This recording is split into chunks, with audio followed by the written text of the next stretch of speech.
Welcome back to the channel.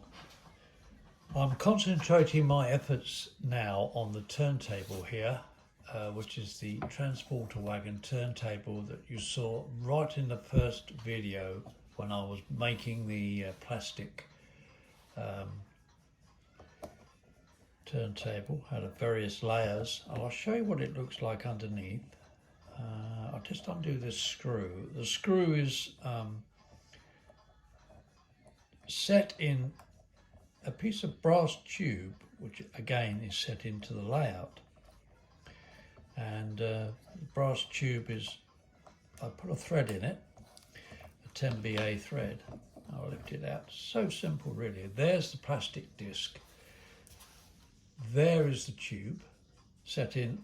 This is a piece of sleep ring, ply sleep ring. It's very crude, but it actually works very well. And a hole obviously draws through the centre of the plastic. If I can find the centre of the turntable, just push that in there like that.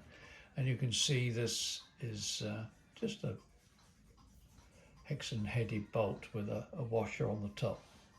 And just sit it in there. And the tube is up far enough out of the sleeper to make a bearing, which is good. Simple, really, very, very simple. It's not going to be a working turntable, it's just going to be a representation of, because in real life, back in 1929, at Gilfacthy, they took out a road here, which had another turntable on it, and they brought the transporter wagons in, turned them round, moved them across, another turntable on here, and so on.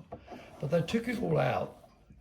Well, actually, they took the road out, the turntable out, and the road here, and they put a crossover in further up where they could then move the wagons full and empty wagons across, shunt them across.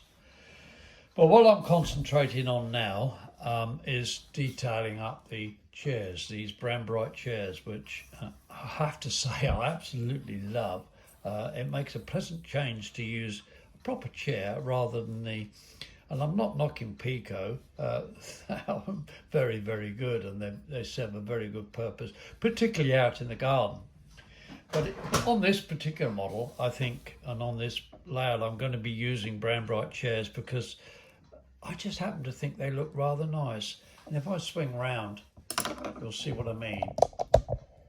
If you look at the chairs on here, for instance, I've painted them up, but I haven't actually finished all the landscape yet. If I move that out of the way, you can see that's one of the Slater's rather fine slate wagons. Well, I'll come back here and we'll get on with the painting. What I've got is Testa's Flow Quill acrylic paints. This is one of them in a set that I was left by a friend who sadly passed away, and he left me all his railway stuff, and they were in the set. They're very, very good. They dry quickly. They're very fine pigment. They have very fine pigments, and they paint on rather well. So I'm just going to touch in the chairs on the rail here. This one I'm using is the number is 204323, which is a rust colour, as you can see. And I just paint on the over the chairs, very, very light with a fine brush. When it's dry, I've discovered that if I take a toothbrush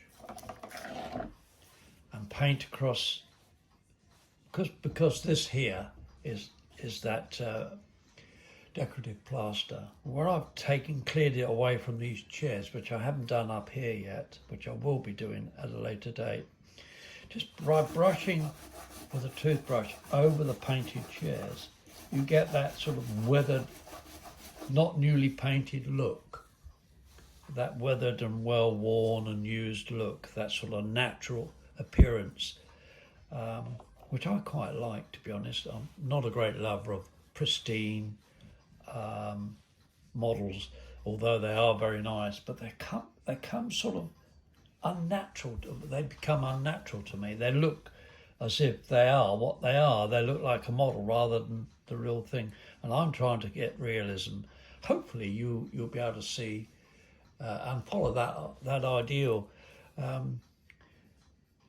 Whilst I applaud the sharpness of a lot of model making, and it is very nice, I tend to look at the model that I'm trying to represent, trying to do in real life as a picture, as a real life, not an illustration. So this is why you see all my stuff looks a little bit weathered and worn, as is the turntable here. I will show you that you see these bolt heads here. Well, if I just touch that with a little bit of paint, a little bit of rust on the bolt heads, it adds a little bit of realism to it. Probably not in real life. It was probably not as rusty as that. I think it would probably be covered in oil and grease and general rubbish, which I will be adding on to the turntable, but I think it kind of tricks the mind into saying, oh, look, there's a bolt head there and it's got a bit rusty.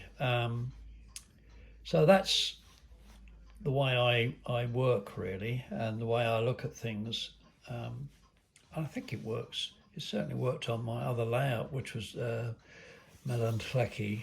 I quite enjoyed doing the weathering on that, which is really, really good. I spent hours and hours and hours doing it, and got absorbed in the whole process. And in that process, of course, it forced me to go and, in a nice way, I have to say, to go and look up slate quarries in North Wales, and in Snowdonia in particular. And I did visit quite a few derelict sites. Well, there aren't many working ones now, but Dinorwic was one, which is where I'm basing this model. And the sort of feel you get from visiting these old places helps me in producing a slate quarry in model form, or even a slate mine, or the track work around that, which I find interesting. So less of my waffle. I'll get on with this, and I'll come back with another video to show you the finished item or article. Thank you for watching.